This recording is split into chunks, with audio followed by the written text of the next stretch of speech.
La progesterona es un relajante del músculo liso por excelencia, por eso muchos de los síntomas urinarios se mitigan. Y además, a nivel del aparato digestivo, suele ejercer un efecto de sedación súper significativo, lo que hace que es muy frecuente que las mujeres gestantes tengan un tránsito mucho más lento, una evacuación gástrica más lenta, una relajación de los esfínteres naturales y por lo tanto mayor reflujo, si a esto le sumamos el aumento de la presión intraabdominal, o el tránsito lento favorezca la fermentación y por lo tanto haya más gases, que el tránsito lento lleve a la constipación lleva a mayor tiempo en el inodoro, sumado a la presión intraabdominal, todo un poquito se condiciona uno con otro y son todas las delicias. Los que no tuvieron chicos de acá no se van a ir de acá pensando en una que tienen experiencia, pero recuerden que yo tengo que comer.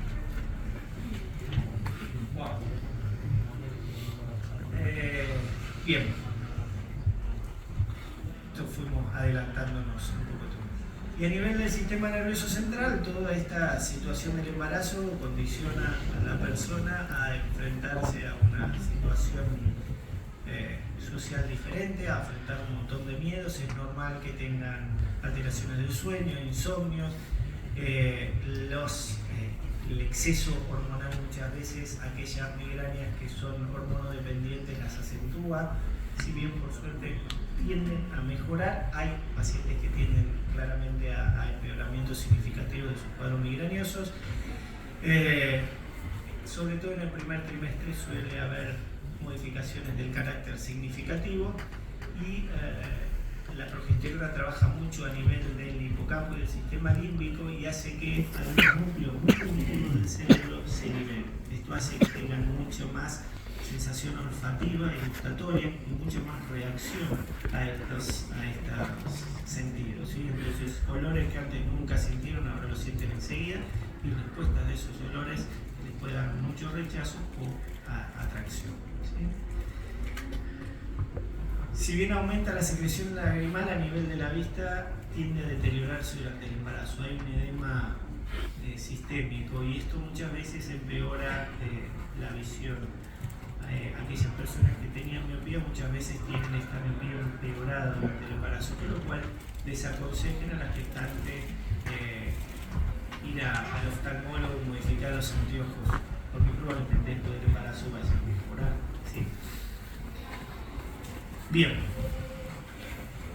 pantallazo general de una persona embarazada y sabemos que tiene un montón de cosas que por ahí no funcionan tan habituales, ¿sí? Pero tenemos situaciones patológicas propias del embarazo que son súper trascendentes y que de alguna manera condicionan la perpetuación de la especie. Históricamente, cuando hablamos de trastornos hipertensivos en la persona gestante, tenemos que diferenciar lo que es la hipertensión crónica, que es aquella persona que presenta registros hipertensivos antes de la semana 20, y para hablar de hipertensión en el embarazo dijimos que tenía que tener al menos 2 registros separados de 140-90 o más, ¿sí? Idealmente en condiciones basales, o sea, en condiciones de reposo, posible el paciente que entró corriendo tarde de la consulta y enseguida le toma la presión, ese paciente viene estresado y eso nos condiciona el valor de la presión, ¿sí? Entonces, en condiciones de reposo, 2 registros de 140-90 más separados nos hablan de que esa persona está hipertensa. Si esto sucede antes de las 20 semanas, difícilmente sea atribuible al embarazo. Y ahora vamos a hablar un poquito de por qué es lo que origina este mecanismo hipertensivo en la persona gestante, y es muy difícil que se desencadene antes de la semana 20 por causas gestacionales. Entonces, antes de la semana 20, esta hipertensa es una paciente que tiene hipertensión crónica. Pero nunca estuvo hipertensa. La gente que va estirándose no tomando la presión. Y a veces el hecho de tener el control de una persona gestante seguido, muchas veces nos hace que diagnostiquemos cosas que hasta entonces no se habían visto. Para hablar de preeclampsia tenemos que pensar en la asociación de un trastorno hipertensivo gestacional sumado a el impacto sobre algún órgano renal, ¿sí? La preeclampsia es un síndrome no es hipertensión, no son sinónimos de hipertensión y preeclampsia. La preeclampsia es un síndrome cuyo uno de los síntomas que puede expresar es la hipertensión. Existe la preeclampsia sin hipertensión.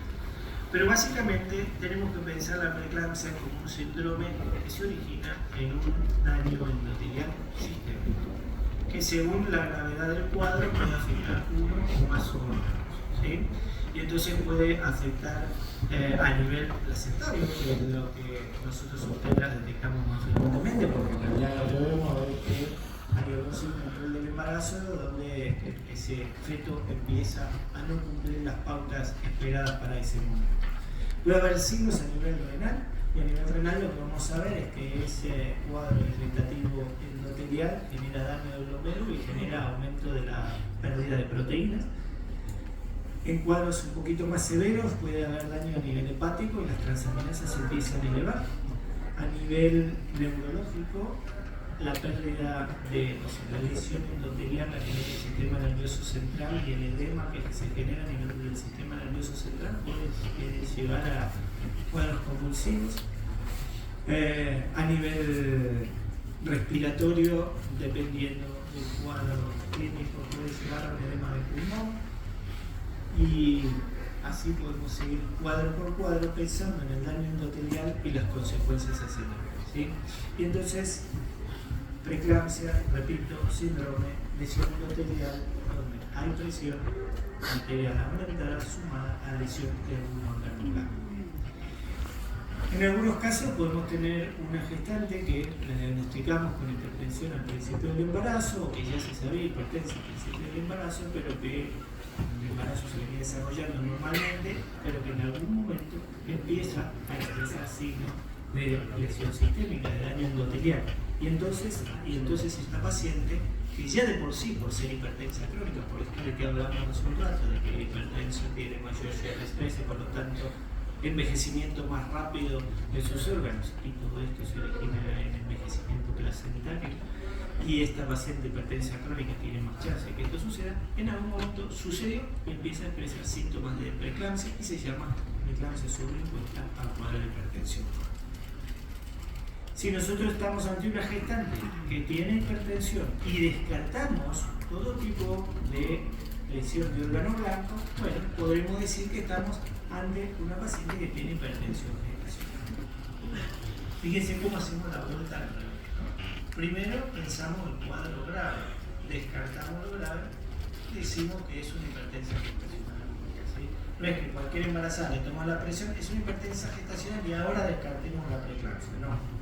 Tenemos una paciente embarazada hipertensa, descartemos la preeclampsia y entonces después veremos si es una hipertensa gestacional. Pero siempre lo primero que tenemos que descartar es la preeclampsia y que la hipertensa. ¿Sí? Muy bien. Para evaluar la funcionalidad placentaria, si esperamos al daño fetal, a veces llegamos tarde. Entonces, hoy por hoy, con la ayuda de los estudios Doppler, que estudian los flujos sanguíneos, podemos estudiar la funcionalidad de la placenta antes de que tenga un impacto tan significativo sobre la placenta. Por ahí. Entonces, es importante el Doppler como seguimiento de estas pacientes en la placenta. La etiología en sí es múltiple, puede tener toda una fase inicial de la preeclampsia subclínica, que a la larga puede llevar a un compromiso fetal. Desde el punto de vista clínico, al principio hay una serie de mecanismos adaptativos que ayudan a que tenga el menor impacto posible, pero en algún momento puede llegar a la preeclampsia. ¿Sí? Y la interacción que lo determina es en qué pacientes van a desarrollar preeclampsia y cuáles no. Muchas de estas cosas son multifactoriales o porque las tienen algún desequilibrio genético, pero todavía no podemos certificar en forma cierta y previa qué pacientes nos van a desarrollar este cuadro igual. Normalmente, todos los embarazos entre la semana 30 y 32 empieza ya el proceso de deterioro placentario. Tal es así que se dice que si todos los embarazos llegaran más o menos a la semana 45, todas las pacientes terminarían desarrollando la preeclampsia. ¿Sí? Cuando se da el proceso de mala placentación, cuando hay una remodelación completa de las arterias epidurales, epiduraladas en este proceso de placentación, de implantación del sencillo trafogastro para generar la futura placenta. Todo esto va llevando a una función placentaria disminuida y todo esto acelera este proceso de deterioro y todo esto genera que pueda aparecer entonces la preeclampsia. Y dentro de la evolución de la medicina, hoy por hoy existe una serie de marcadores que intentan adelantarse a esta situación para intentar de alguna manera tamizar, discriminar grupos poblacionales y saber en cuáles destinar el mayor recurso, que en este caso sería seguimiento más seguido, estudios más seguidos, etc. Muy bien. Tengamos en cuenta que en la Argentina del 5 al 18% de los embarazos desarrollan trastornos hipertensivos, eso en el mundo. En la Argentina se calcula dentro de nuestras estadísticas deficitarias que afectan más o menos al 10% de las gestantes, que de estas un 4,4% van a presentar signos de severidad, y obviamente esto es más frecuente en situaciones como los embarazos múltiples, las pacientes con diabetes por su lesión endotelial preexistente y las hipertensas crónicas por el tamaño que hablamos. Pero no es que esto nos permite discriminar solamente por factores de riesgo cuáles lo van a hacer y cuáles no, porque 2/3 de los casos que se presentan en personas gestantes que no presentaban previamente ningún condicionante de riesgo, ¿sí? Y en la Argentina, en el Gran Buenos Aires, hay aproximadamente 120.000 nacimientos al año, de los cuales aproximadamente 77.000 de estos desarrollan la preeclampsia, y tenemos una incidencia de muertes maternas, ¿sí?, que se acerca a 3, hubo 3 el año pasado. Parece un número despreciable, pero si es algo potencialmente tratable desde el punto de vista de salud pública, fallamos. Acá está, en Argentina, 170 muertes maternas al año. Gran Buenos Aires, afectando toda el área del AMBA, hay aproximadamente 48 muertes maternas y 28 son de causas directas, ¿sí? Muy bien, y dijimos que la preeclampsia tiene que ver con el daño de órgano blanco, y entonces empieza a lesionarse el endotelio sistémico. Si es a nivel vascular general, lo primero que va a haber a nivel de por lesión endotelial es aumento de la densidad plaquetaria en esa zona, y eso nos va a consumir plaqueta y eso nos va a llevar a una plaquetopenia. A nivel renal, el aumento de la permeabilidad capilar sistémico exacerba el edema, reduce el volumen intravascular, reduce el flujo renal con aumento o pérdida exagerada de las proteínas, en primer lugar, entonces hay oliguria y proteinuria significativa. A nivel hepático hablamos de la lesión a nivel hepatocitaria con aumento de las transaminasas, y en algunos casos puede haber hasta lesión a nivel de la cápsula de hueso con formación de hematomas hepáticos, ¿sí? En casos muy severos del síndrome HEL, que es la sigla que habla de hemólisis, disminución de plaquetas y alteración hepática, muchas veces el cuadro clínico de presentación puede ser un dolor en el hipocondrio derecho muy significativo, que a veces nos está hablando de una sobreexpresión hepática por edema, que en algunos casos puede acompañarse de hematomas presentados, ¿sí?, que no deben ser potenciales. Alteración a nivel de la permeabilidad del alveolo y entonces el edema pulmonar, y los síntomas visuales cuando aparecen, sean fotópsias, sea pesadez, sea obviamente convulsiones, nos hablan de un edema cerebral muy significativo y por lo tanto a nivel muy avanzado de la patología, con posibilidad de lesiones irreversibles, lo cual obviamente estamos llegando a tratar. Muy bien.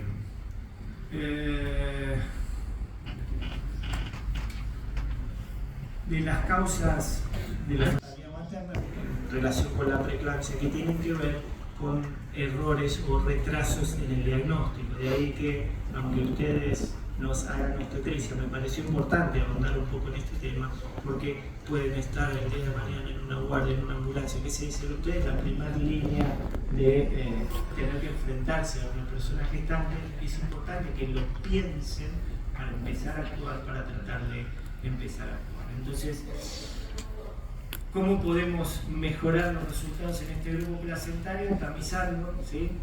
Para prevenir, separando, discriminando por grupos de riesgo, tratar de hacer el diagnóstico a tiempo, derivar oportunamente a centros de complejidad para que hagan el tratamiento adecuado y finalizar el embarazo cuando corresponde, ¿sí? Y obviamente, a través del grupo multidisciplinario, cuando ya el cuadro está avanzado, trabajar para prevenir las complicaciones tanto a corto como a largo plazo.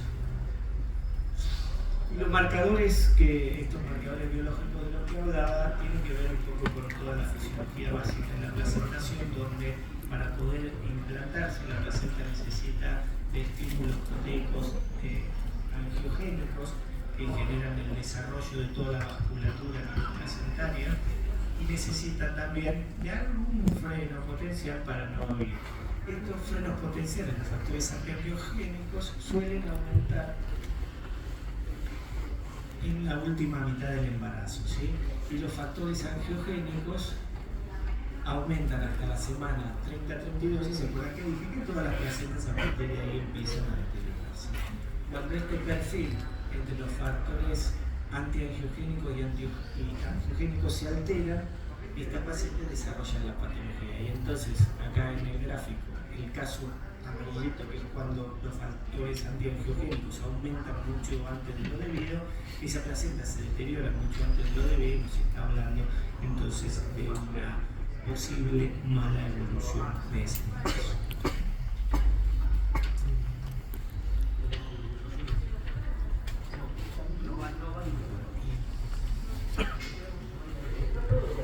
Entonces, importante el tamizaje, discriminar las pacientes, tiene una paciente con un cuadro hipertensivo y tratar ustedes de ver un poco esta paciente, ¿será que va a hacer o será que está haciendo? Bueno, tener en cuenta que si nosotros solamente tomamos los factores de riesgo, vamos a detectar la patología pretérmino en un 44%. Si agregamos al análisis del factor de riesgo el control de la TA, ya sumamos a más del 50%. Y si a esto le agregamos la ecografía, y ni que hablar, si le agregamos los marcadores biológicos, podemos llevar al diagnóstico de la patología pretérmino a casi un 75%. ¿Sí? De esta manera podemos mejorar los resultados en nuestras pacientes y tratar de reducir ese número tan nefasto de 170 mujeres maternas anuales. Hubo un estudio que se hizo, que por hoy es un poco nuestro caballito de batalla, un estudio randomizado multicéntrico que analizó 150 miligramos. Como sabrán, acá en la Argentina solo tenemos aspirina de 100 miligramos, o sea que 150 claramente no fue un estudio argentino. Ellos usaron 150 miligramos y si dijimos que la base de toda esta fisiopatología tiene que ver con la lesión endotelial, estamos pensando en el proceso inflamatorio endotelial, si nosotros usamos algún antiinflamatorio suave, podríamos mejorar los resultados. Este estudio multicéntrico analizó el estudio de la utilización de 150 miligramos de aspirina desde etapas precoces del embarazo, antes de la semana 14 y 16, donde se está dando este fenómeno de remodelación placentaria. Empezamos ahí a cuidar la placenta y a proteger a la madre, y lo prolongamos hasta la semana 36, se reduce la posibilidad de esta preeclampsia en un 62%. ¿Sí? Entonces ustedes van a ver que hoy por hoy los obstetras usaron aspirina como loco. ¿Por qué? Y sobre todo acá en el área del AMBA nosotros tenemos un gran grupo poblacional añoso, ¿sí? Mujeres de más de 40 años, tenemos un montón de madres con tratamientos de fertilidad, tenemos un montón de gestantes con antecedentes patológicos, ni que hablar que trabajamos acá en esta clínica de acá, donde recibimos profesionales grandes, centros de derivación de patología y todo, pero nuestros pacientes un montón tienen aspirina. Ustedes están en su consultorio, ustedes están en la guardia, ustedes reciben una gestante, tienen la duda, qué sé yo. ¿Les parece que tienen la aspirina? Por ahí nuestro sistema anda en forma muy deficiente y hasta que consigue turno con el obstetra, que la veo, que le pide unos estudios, qué sé yo, pasaron y por ahí perdemos de empezar antes de esta semana 14 y esta gestante podría beneficiarse de arrancar antes. tóxica. ¿Qué es lo peor que puede pasar? Que el obstetra la reanalice y le diga, mira, me parece que por ahí esta aspirina son. Bueno, entonces a toda paciente que viene a agarrarme le metemos aspirina a toda. No le demos a todo. Pero si ustedes tienen alguna sospecha, prefiero que ante la sospecha de esta paciente reciban la aspirina antes de que esperar a que la obstetra se la indique. ¿Sí? Muy bien. Entonces, aspirina para todos y todes. Esto un poco refuerza el aval de lo que hablaba anteriormente. Esto es la Federación Internacional de Ginecología y Obstetricia, donde sugiere tamizar a todas las pacientes para el riesgo de preeclampsia pretérmino, y en aquellas que el tamizaje no da el positivo, apoyar el inicio precoz de ácido acetil salicílico, 150 miligramos todas las noches hasta la semana 36.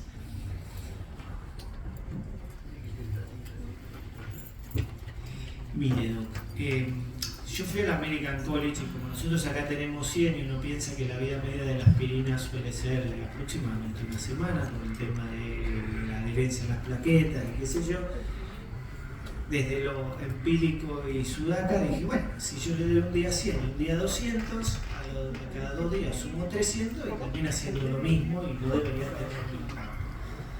Usted sabe que los sajones son mucho más cientificistas y cuando lo planteé dije, bueno, ¿qué pasa si se hace de esta manera? La respuesta fue, mire doctor, ¿usted hizo el trabajo? No. ¿Cuáles son sus...? No, pero bueno, pero mi resultado, ¿y eso te parece que tiene un valor estadístico representativo? Y no. Bueno, la evidencia científica dice que hay que darle 150 miligramos por día y eso es lo que tenemos publicado y avalado. Usted haga su experiencia y si quiere haga un trabajo.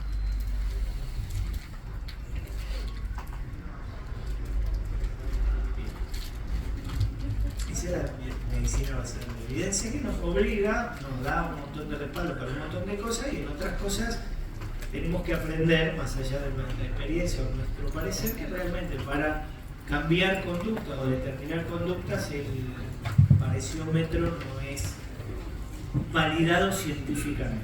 Por ahí les va muy bien, pero si les va bien, les parece que es la solución, lo que deberíamos hacer como